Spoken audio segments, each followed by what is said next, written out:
அஸ்ஸலாமு அலைக்கும். முட்டை மிட்டாய் செஞ்சு இன்ஸ்டாலையும் யூடியூப்லேயும் நான் ஷார்ட்ஸ் அண்ட் ரீல் போட்டிருந்தேன். அதை பார்த்துட்டு எனக்கு ஃபர்ஸ்ட் ஆர்டர் ஒன்று வந்திருக்கு. அது தம்பியோட காலேஜ் கிளாஸ்மேட் தான். ஸோ 1/2 kg முட்டை மிட்டாய் கேட்டிருந்தாங்க. காலேஜுக்கு போகும்போதே கொண்டு போகணுன்னு சொன்னனால நான் நைட்டே செய்யலான்னு ப்ரிப்பேர் ஆகிட்டேன்.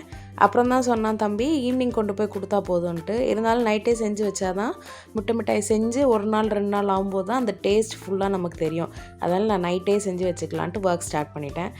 தம்பி காலேஜ் விட்டு ஈவினிங் வந்த உடனே இப்படி சொன்னனால நான் வெளியே போக வேண்டிய ஒர்க் இருந்தது. இப்போ போகிறதுக்கு முன்னாடியே பாதாம்லாம் ஊற போட்டுட்டு வெளியே போனேன். வந்துட்டு அதோட தோலெல்லாம் எடுத்து பேஸ்ட் மாதிரி அரைச்சிட்டு கோவா கூட முட்டை, பவுடர்ட் சுகர், அப்புறம் இந்த பாதாம் பேஸ்ட்டு, நெய் எல்லாம் சேர்த்து நல்லா கிண்டி அதுக்கப்புறம் அதை டின்னில் ட்ரான்ஸ்ஃபர் பண்ணி நல்லா அழகாக பேக் பண்ணி எடுத்துக்கிட்டேன். ஸோ இதை நம்ம மினிமம் குவான்டிட்டி பண்ணும்போதே 750 grams கிட்ட வரும். ஆனால் இது 1/2 kg தான் ஆர்டர். 540 grams பேக் பண்ணி தம்பிகிட்ட கொடுத்துட்டு மீதி இருக்கதை நாங்கள் சாப்பிட்டோம்.